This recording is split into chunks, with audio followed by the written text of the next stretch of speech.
श्री कृष्ण कहते हैं, आज के जमाने का कड़वा सच, पहला परिवार से सगा आपका अपना कोई नहीं हो सकता। दूसरा, गरीब का हर कोई दोस्त नहीं हो सकता। तीसरा, आज भी लोग अच्छी सीरत वाले पर ध्यान नहीं देते बल्कि अच्छी सूरत वाले पर ध्यान देते हैं। चौथा, आज के ज़माने में इज्जत सिर्फ पैसे की होती है, इंसान की नहीं। पांचवा, किसी का सच जानकर अगर आपने उसे उसकी सच्चाई से अवगत करा दिया तो वही आपका दुश्मन हो जाएगा। श्री कृष्ण कहते हैं कि अगर इंसान खुद की गलतियों को अपनी उंगलियों पर गिनने लगे तो दूसरों की जिंदगी में उंगली करने का वक्त ही नहीं मिलेगा। दो शब्द मीठे बोलने से किसी का खून बढ़ जाए तो वो भी एक प्रकार से रक्तदान है। खुशियां तकदीर में होनी चाहिए, तस्वीर में तो हर कोई मुस्कुराता है। और कितने इम्तिहान लेगा वक्त तू, जिंदगी मेरी है फिर मर्जी तेरी क्यों। आपने बरगद के वृक्ष को देखा है, जितना विशाल होता है वह उतना ही दृढ़ पतझड़ में वो सूख जाते हैं, परंतु दुर्बल नहीं होते, टूटकर गिरते नहीं। और उसके विपरीत दलदल में उपजे वृक्षों को देखिए, दिखने में तो बड़े होते, पतझड़ आए या तूफान आए हमेशा हरे भरे होते, परंतु इतने दुर्बल होते हैं कि जल धारा के हल्के से वेग से वो गिर जाते हैं। परंतु ऐसा क्यों होता है? इसका कारण है जड़ें। जिसकी जड़ें दृढ़ भूमि में है वो हर चक्रवात, हर ऋतुओं को सह लेता है।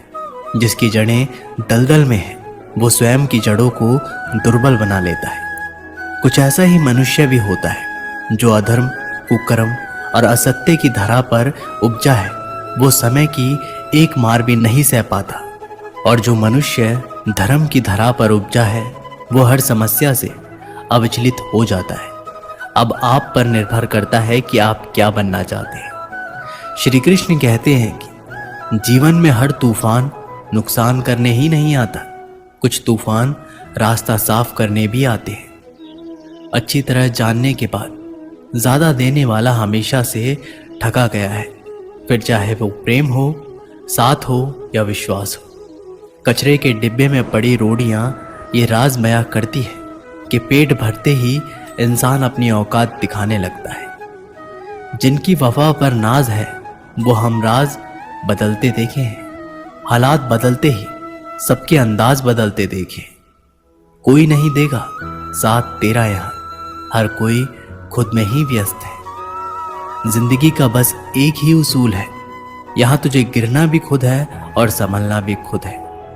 अच्छाई के पीछे कोई नहीं जाता, बुराई के पीछे सभी जाते हैं। शराब बेचने वाला कहीं नहीं जाता, दूध बेचने वाले को गली गली घूमना पड़ता है।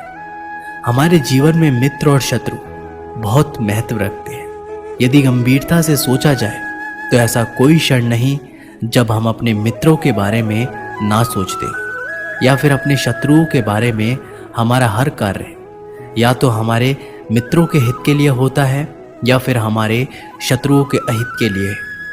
हम हर स्थान या तो अपने मित्रों के साथ होते हैं या फिर अपने शत्रुओं के साथ। कोई नहीं चाहता कि उनका शत्रु प्रसन्न रहे, हर कोई अपने शत्रु को नष्ट कर देना चाहता है, और ऐसा करने के लिए वो हर संभव प्रयास करता है। उसे आर्थिक, मानसिक और शारीरिक हानि पहुंचाने का प्रयास करता है। परंतु यदि मैं आज आपको ऐसा मंत्र सिखाऊं जिससे आप अपने शत्रु को सदा के लिए नष्ट कर दे तो वो मंत्र है मित्र बनाना। अपने सभी शत्रुओं को अपना मित्र बना लीजिए और अपने सारे शत्रु स्वतः ही समाप्त हो जाएंगे। श्री कृष्ण कहते हैं कि किस मोड़ पर ले आई है ये जिंदगी, अपने ही घर जाने के लिए दूसरों से इजाजत लेनी पड़ती है। मोह में हम बुराइयां नहीं देख पाते और घृणा में हम अच्छाइयां नहीं देख पाते। मनुष्य खुद ईश्वर तक नहीं पहुंचता है, बल्कि जब वो तैयार होता है तो ईश्वर खुद उसके पास आते हैं। जितना हो सके सरल और सच्चे बनने की कोशिश करें, स्मार्ट बनने की नहीं। हमें ईश्वर ने बनाया है, कोई मशीन नहीं। लोगों को उतनी ही इज्जत दो जितने में अपनी इज्जत कम ना हो। ज़्यादा इज्जत देने में कुछ लोग सिर चढ़ जाते हैं। इंसान सुनता आधा है, समझता चौथाई है, सोचता शून्य है, लेकिन प्रतिक्रिया दुगनी देता है। शब्दकोश में मिलता नहीं अर्थ है, इंसान को समझने में इंसान ही असमर्थ है। सबसे ज्यादा नफरतों का सामना सच बोलने वालों को और लोगों की भलाई करने वालों को ही करना पड़ता है। हम दिए इसलिए प्रज्वलित करते हैं ताकि अंधकार को मिटा सकूं। अब आप कहेंगे कि इनमें कौन सी बड़ी बात है, परंतु इसमें महत्वपूर्ण बात समझने के लिए यह है कि दिए प्रकाश प्रज्वलित कर रहा है, अंधकार नहीं, क्योंकि अंधकार को मिटाने के लिए प्रकाश का अस्त्र तो उठाना ही पड़ता है। बुराई को बुराई से नहीं, अच्छाई से जीता जाता है। अन्याय को अन्याय से नहीं, न्याय से लड़ा जाता है। क्रोध को क्रोध से नहीं, क्षमा का साथ लेना होता है। ठीक उसी प्रकार एक लोहे को लोहा काटता है, परंतु एक ठंडा लोहा ही गर्म लोहे को काटता है। इसलिए यदि आपको अपने जीवन में विजय होना है तो अपने शस्त्रों को, अपने अस्त्रों को सोच समझकर उठाइए, क्योंकि एक अनुचित सोच परिणाम भारी प्रभाव डाल सकती है। श्री कृष्ण कहते हैं कि जरूरी नहीं कि जिसमें सांसें नहीं वही मुर्दा है, जिनमें इंसानियत नहीं वह भी तो मुर्दा है। कुछ लोग अपनी जिंदगी उन लोगों के लिए खराब कर लेते हैं जिन्हें उनकी कोई फिक्र ही नहीं होती। सबक तो बहुत सिखाया है तूने ये जिंदगी, शुक्रिया तेरा कि किसी का दिल दुखाना नहीं सिखाया। कितना जल्दी दूर हो जाते हैं वो लोग जिन्हें हम जिंदगी समझकर कभी खोना नहीं चाहते। अपने आप को ऐसा बना लो कि कोई तुम्हारा साथ हो या ना हो, तुम्हें किसी चीज का गम ना हो। मैं कल को तलाशता रहा दिन भर और शाम होते होते मेरा आज भी डूब गया। मदद सबकी वही करता है जिसका दिल सच्चा होता है, वरना लालची इंसान तो अपने माँ बाप को भी भूल जाता है। कड़वा है पर सत्य है। किसी को अपनी जान से ज्यादा चाहने का इनाम दर्द और आंसू के अलावा कुछ नहीं मिलता। जब आप किसी पौधे को जड़ से उखाड़ते हैं तो पौधे को उखाड़ना या काटना न केवल एक अपराध है, अपितु पाप भी है। तो फिर ऐसा करने की क्या आवश्यकता पड़ गई? क्योंकि कई बार विनाश ही सर्जन तक पहुंचाता है। यदि नया भवन बनाना हो तो पुराने भवन को गिराना पड़ता है। व्यवस्था को परिवर्तित करने के लिए क्रांति लानी पड़ती है। और उसी प्रकार यदि किसी वृक्ष या किसी पौधे की जड़ों में घुन लग जाए या उसका मूल सड़ जाए तो उसे जड़ से उखाड़ देना ही सही होता है, ताकि उस फल पर नए पौधे उपज सके। श्री कृष्ण कहते हैं, बात तब बिगड़ती है जब चीजों से प्यार किया जाए और लोगों का इस्तेमाल किया जाए। जिंदगी में मंजिल तो मिल जाती है, लेकिन वो लोग नहीं मिलते जिन्हें दिल से चाहा हो। ना पूरी तरह से काबिल, ना पूरी तरह से पूरा है। हर एक व्यक्ति कहीं ना कहीं से अधूरा है। किसी एक्सरे में भी नहीं आते वो जख्म जो अपने दे जाते हैं। आजकल जरूरत तय करती है कि किसके साथ कब तक और कितना मीठा बोलना है। इतिहास गवाह है, प्यार के बदले प्यार नहीं, धोखा ही मिलता है। जो दूसरों का हक और खुशी छीन लेता है उसका हिसाब वक्त जरूर लेता है। कोई मुझसे पूछ बैठा, बदलना किसको कहते हैं? सोच में पड़ गया हूं मैं, मिसाल किसकी दूं, मौसम की या अपनों की? ये भी अच्छा है कि ये दिल सिर्फ सुनता है, अगर बोलता होता तो कयामत ही आ जाती। कभी आप ब्रह्म मुहूर्त में जागे हैं?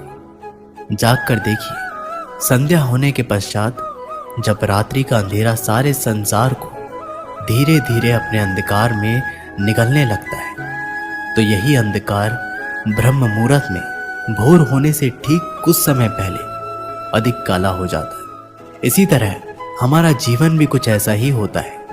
जब हमारे जीवन की समस्याएं अपने अंत पर होती है तो सही समस्या एक भीषण रूप लेकर हमारे समक्ष प्रस्तुत हो जाती है, और ऐसी परिस्थिति में अधिकतर लोग हार मान जाते हैं। भय खा जाते हैं। परंतु यदि आप हार ना माने, भय ना खाएं, दृढ़ निरंतर आगे बढ़ते रहें, तो प्रकाश के रूप में हमारा स्वागत करने के लिए सूर्य उदय सदा हमारे समक्ष प्रस्तुत रहेगा।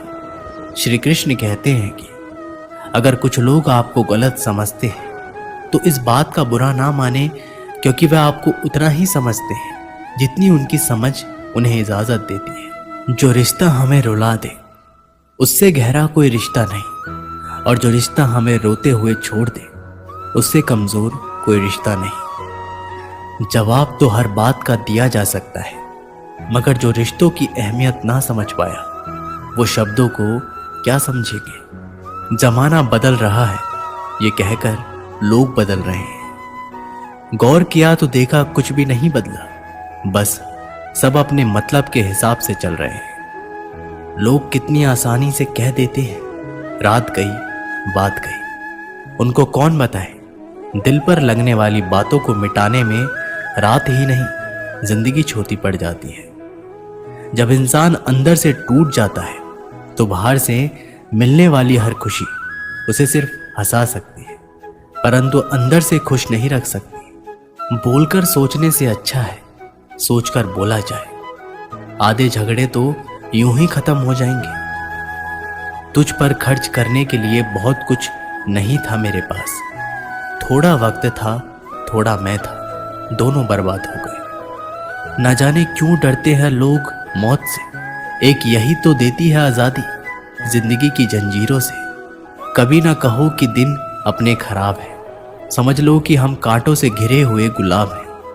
तकलीफ की सुरंगों से जब गुजरती है जिंदगी तो अक्सर अपने हाथ और साथ दोनों छोड़ देते हैं। सही समय की प्रतीक्षा करके स्वयं को मूर्ख मत बनाइए, क्योंकि सही समय तभी आएगा जब उसे सही बनाने के लिए आप प्रयत्न करेंगे। अगर आप बहुत सारी परेशानियों से गुजर रहे हैं तो एक बात याद रखिए, सितारे कभी अंधेरे के बिना नहीं चमकते। कद्र होती है इंसान की ज़रूरत पड़ने पर, क्योंकि बिना ज़रूरत के तो लोग मोमबत्ती भी नहीं जलाया करते। उम्मीद एक उपहार है, बोझ नहीं। जब लोग आपसे कुछ उम्मीद करते हैं तो इसका मतलब है कि आपने उन्हें आप पर विश्वास करने के कारण दिए हैं। इंसान नहीं बोलता, उसके दिन बोलते हैं। जब दिन नहीं बोलते तो इंसान लाख बोले लेकिन उसकी कोई नहीं सुनता। जीवन जीने के लिए मौन आवश्यक है, परंतु जब बात मर्यादा की हो तो शस्त्र उठाना अनिवार्य हो जाता है। क्रोध तब पुण्य बन जाता है जब वह धर्म और मर्यादा के लिए किया जाए, और सहनशीलता तब पाप बन जाती है जब वह धर्म और मर्यादा को बचा ना पाए। कभी भी स्वयं पर घमंड मत करना, क्योंकि पत्थर भी भारी होकर पानी में अपना वजूद खो देता है। एक बार की बात है, एक गांव में दो व्यक्तियों ने शहर जाकर पैसे कमाने का निर्णय लिया। शहर जाकर कुछ महीने इधर उधर छोटा मोटा काम कर दोनों ने कुछ पैसा जमा किए। फिर उन पैसों से अपना अपना व्यवसाय प्रारंभ किया। दोनों का व्यवसाय चल पड़ा। 2 साल में ही दोनों ने अच्छी खासी तरक्की कर ली। व्यवसाय को फलता फूलता देख पहले व्यक्ति ने सोचा कि अब तो मेरे काम चल पड़ा है, अब तो मैं तरक्की की सीढ़ियां चढ़ता चला जाऊंगा। लेकिन उसकी सोच के विपरीत व्यापारिक उतार चढ़ाव के कारण उसे उस साल अत्यधिक घाटा हुआ। अब तक आसमान में उड़ रहा वह व्यक्ति यथार्थ के धरातल पर आ गिरा। वह उन कारणों को तलाशने लगा जिनकी वजह से उसका व्यापार बाजार की मार नहीं सह पाया। सबसे पहले उसने उस दूसरे व्यक्ति के व्यवसाय की स्थिति का पता लगाया जिसने उसके साथ ही व्यापार आरंभ किया था। वह ये जानकर हैरान रह गया कि उस उतार चढ़ाव और मंदी के दौर में भी उसका व्यवसाय मुनाफे में है। उसने तुरंत उसके पास जाकर इसका कारण जानने का निर्णय लिया। अगले ही दिन मैं दूसरे व्यक्ति के पास पहुंचा। दूसरे व्यक्ति ने उसका खूब आदर सत्कार किया और उसके आने का कारण पूछा। तब पहला व्यक्ति बोला, दोस्त, इस वर्ष मेरा व्यापार बाजार की मार नहीं झेल पाया, बहुत घाटा झेलना पड़ा। तुम भी तो इसी व्यवसाय में हो, तुमने ऐसा क्या किया कि उस उतार चढ़ाव के दौर में भी तुमने मुनाफा कमाया? ये बात सुन दूसरा व्यापारी बोला, भाई मैं तो बस सीखता जा रहा हूँ, अपनी गलती से भी और साथ ही दूसरों की गलतियों से भी। जो समस्याएं सामने आती है उसमें से भी सीख लेता हूँ, इसलिए जब दोबारा वैसी समस्या सामने आती है तो उसका सामना अच्छे से कर पाता हूँ और उसके कारण मुझे नुकसान नहीं उठाना पड़ता। बस यही सीखने की प्रवृत्ति ही है जो मुझे जीवन में आगे बढ़ाती जा रही है। दूसरे व्यक्ति की बात सुनकर पहले व्यक्ति को अपनी भूल का एहसास हुआ। सफलता के मद में वो अति आत्मविश्वास से भर उठा था और सीखना छोड़ दिया था। वह ये प्रण कर वापस लौटा कि कभी सीखना नहीं छोड़ेगा। उसके बाद उसने कभी पीछे मुड़कर नहीं देखा और तरक्की की सीढ़ियां चढ़ता चला गया। इस कहानी से यही सीख मिलती है कि जीवन में कामयाब होना तो इसे पाठशाला मान हर पल सीखते रहिए। यहाँ नित्य नए परिवर्तन और नए विकास होते रहते हैं। यदि हम स्वयं को सर्वज्ञाता समझने की भूल करेंगे तो जीवन की दौड़ से पिछड़ जाएंगे, क्योंकि इस दौड़ में जीतता वही है जो लगातार दौड़ता रहता है। जिसे दौड़ना छोड़ दिया उसकी हार निश्चित है। इसलिए सीखने की ललक खुद में बनाए रखें, फिर कोई बदलाव, कोई उतार चढ़ाव आपको आगे बढ़ने से नहीं रोक सकता।